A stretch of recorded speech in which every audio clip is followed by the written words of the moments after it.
So இப்போ இந்த குவிஸில் என்ன பார்த்தீங்க அப்படின்னா ஒரு பேங்க் அக்கௌண்ட் டீட்டெயில்ஸ் மாதிரி நேம் பேலன்ஸ் அப்படின்னு சொல்லிட்டு 2 வேரியபிள் வச்சு அதுக்கான வேல்யூஸ் அசைன் பண்ணியிருக்காங்க.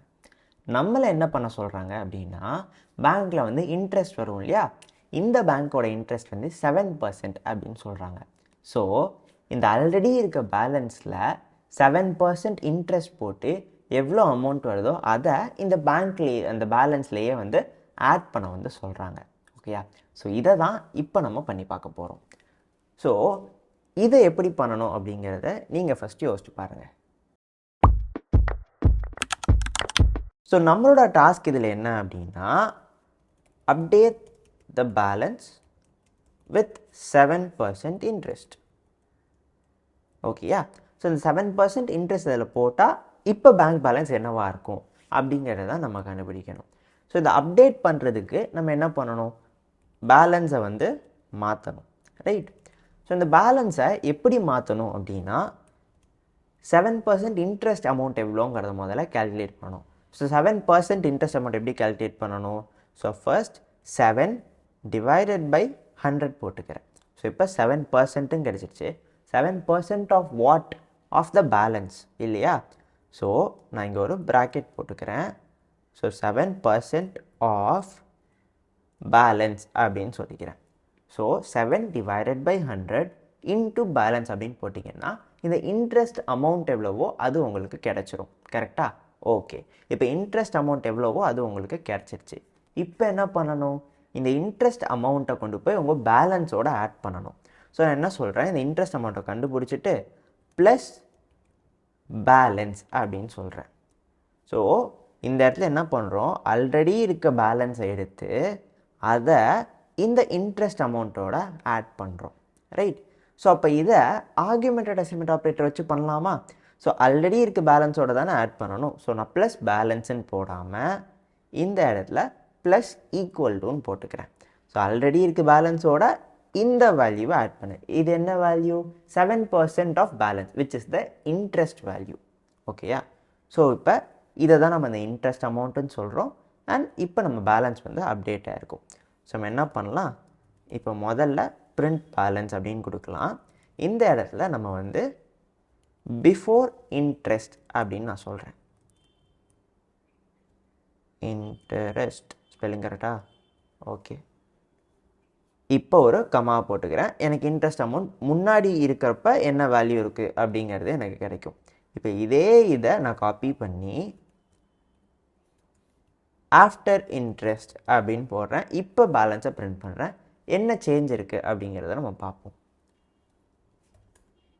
ஸோ இங்கே பார்த்தீங்கன்னா பிஃபோர் இன்ட்ரெஸ்ட் அது 500 இருந்துச்சு. இப்போ அது 535 மாறிடுச்சு. ஏன்னா 7% ஆஃப் 500 35 நம்மளுக்கு வருது. ஸோ அந்த 35 இதில் ஆட் பண்ணனால நம்மளோட பேலன்ஸ் இப்போ 535 அப்படின்னு மாறி இருக்கு. ஸோ இப்படி தான் வந்து நம்ம ஆர்குமெண்டட் அசைன்மெண்ட் ஆப்ரேட்டர்ஸை யூஸ் பண்ணுறோம். ஓகேயா? ஸோ ஒரு அண்டர்ஸ்டாண்டிங் உங்களுக்கு கிடச்சிருக்குன்னு நினைக்கிறேன், எப்படி வந்து இந்த மாதிரி பண்ணணும் அப்படின்னு சொல்லிட்டு. ஓகே. ஸோ இப்போ நம்ம வந்து ஒரு இன்ட்ரெஸ்டிங்கான விஷயம் பார்க்க போகிறோம்.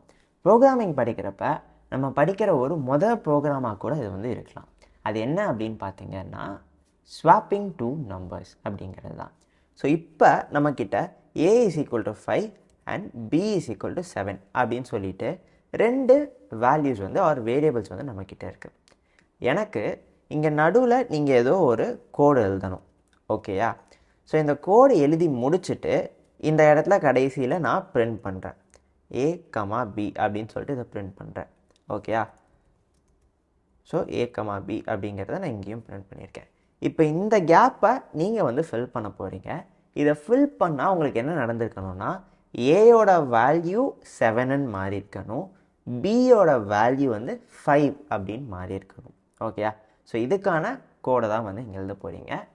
ஸோ ஏல இருக்க வேல்யூ பிக்கு மாறணும், பியில் இருக்க வேல்யூ ஏக்கு மாறணும்.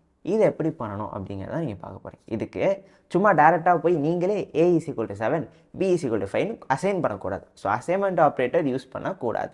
ஸோ இப்போ அசைன் பண்ணாமல் கம்ப்யூட்டரை வச்சு எப்படி மாற்றலாம் அப்படிங்கிறது தான் நீங்கள் வந்து இப்போ ட்ரை பண்ண போகிறீங்க. ஸோ நீங்கள் ஃபர்ஸ்ட் ட்ரை பண்ணுங்கள், அதுக்கப்புறம் நான் உங்களுக்கு சொல்யூஷனை சொல்கிறேன். ஓகே? இதுக்கு நிறைய டிஃப்ரெண்ட் மெத்தட்ஸ் இருக்குது. அதில் ஒரு 2-3 மெத்தட்ஸை நம்ம பார்க்கலாம். ஓகே? ஸோ ட்ரை பண்ணுறேன் வாங்க. ஸோ இப்போ நான் ஆன்சருக்கு போகிறேன். ஸோ இதில் ஃபர்ஸ்ட் மெத்தட் என்ன அப்படின்னு பார்த்தீங்கன்னா, யூஸ்வலாக எல்லா ப்ரோக்ராமிங் லாங்குவேஜஸ்லேயும் இப்படி தான் அதை பண்ணுவாங்க.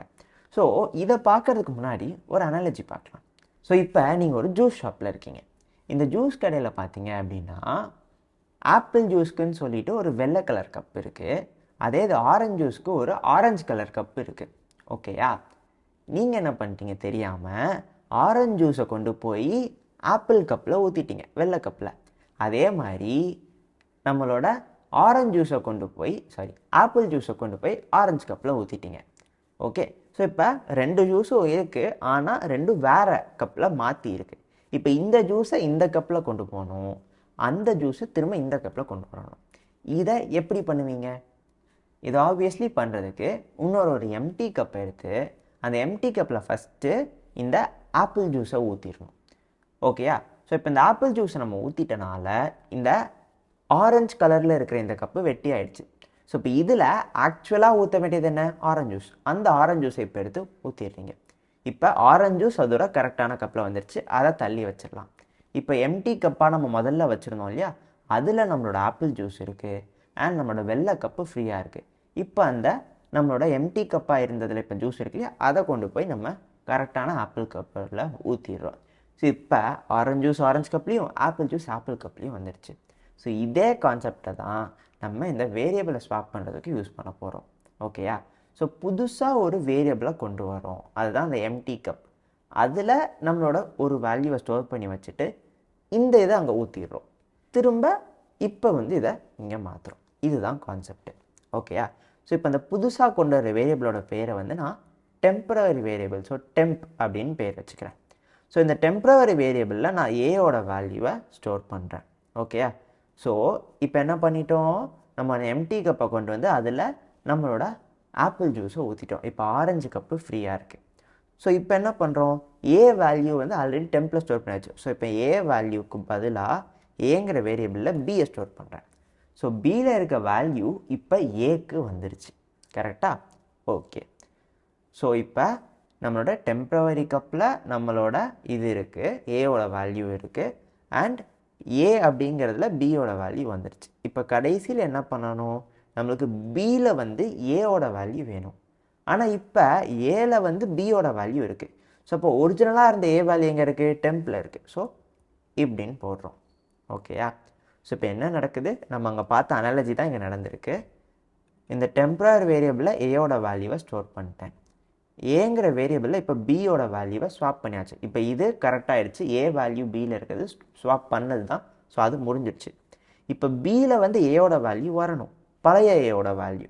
ஸோ இப்போ அந்த பழைய ஏயோட வேல்யூ எங்கே இருக்குது? டெம்ப் வேல்யூ ஸ்டோர் பண்ண வச்சுருவோம். ஸோ இப்போ பி இஸ் ஈக்குவல் டெம்ப்னு சொல்கிறேன். ஸோ டெம்போட வேல்யூ பியில் ஸ்டோர் ஆகிறதுனால நமக்கு இப்போ ஏயும் பியும் ஸ்வாப் ஆயிடுச்சு. ஸோ இப்போ இதை பிரிண்ட் பண்ணி பார்த்தீங்கன்னா இனிஷியலாக 5 7 இருக்கும், அதுக்கப்புறம் 7 5 அப்படின்ட்டு இருக்குது. ஓகேயா? ஸோ இதுதான் டெம்பரவரி வேரியபிளை யூஸ் பண்ணி ஸ்வாப்பிங் பண்ணுற அந்த கான்செப்ட். ஓகேயா? ஸோ இதை தான் நம்ம யூஸ்வலாக எல்லா ப்ரோக்ராம் லாங்குவேஜ்லேயும் பண்ணுறோம், இதை பைத்தான்லேயும் பண்ணலாம்.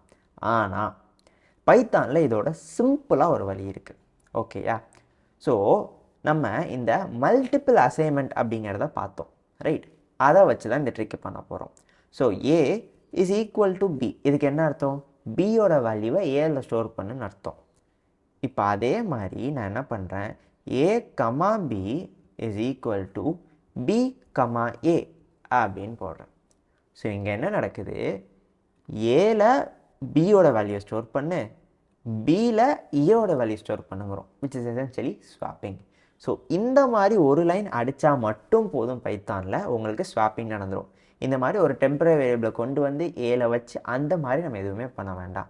ஸோ இந்த ஹோல் கோடுக்கு பதிலாக இந்த ஒரு லைனை நம்ம ரீப்ளேஸ் பண்ணாலே போதும். ஓகேயா? ஸோ இப்போ நீங்கள் பிரிண்ட் பண்ணி பார்த்தீங்கன்னாலும் அதே மாதிரி உங்களுக்கு ஸ்வாப் ஆகிருக்கும். ஸோ இதுதான் பைத்தானில் இருக்க அட்வான்டேஜ். நம்ம நிறைய லைன்ஸ் வச்சு அடிக்கிற கூட இங்கே ஷார்ட்டாக ஒரே லைனில் அடிக்கலாம் அப்படிங்கிற மாதிரி உங்களுக்கு வரும். ஓகேயா? ஸோ இப்படி தான் ஸ்வாப்பிங் பைத்தானில் பண்ண முடியும். ஓகேயா? ஸோ இதே மாதிரி நீங்களும் ஏதாவது மெத்தட் இருக்கா அப்படிங்கிறத ட்ரை பண்ணி பாருங்கள். ஸ்வாப்பிங் பண்ணுறதுக்கு இன்னும் நிறைய மெத்தட்ஸ் இருக்குது. ஸோ உங்களுக்கு இந்த ஆர்குமெண்டட் அசைன்மெண்ட் ஆப்ரேட்டர்ஸ் தான் என்ன புரிஞ்சிருக்கும்னு நினைக்கிறேன். ஸ்வாப்பிங், மல்டிபிள் அசைன்மெண்ட்ஸ், இது எல்லாமே கிளியராக புரிஞ்சிருக்கும்னு நினைக்கிறேன். ஸோ இப்போ இதெல்லாத்தையும் வச்சு இந்த குவிஸை உங்களால் சால்வ் பண்ண முடியுதான்னு பாருங்கள்.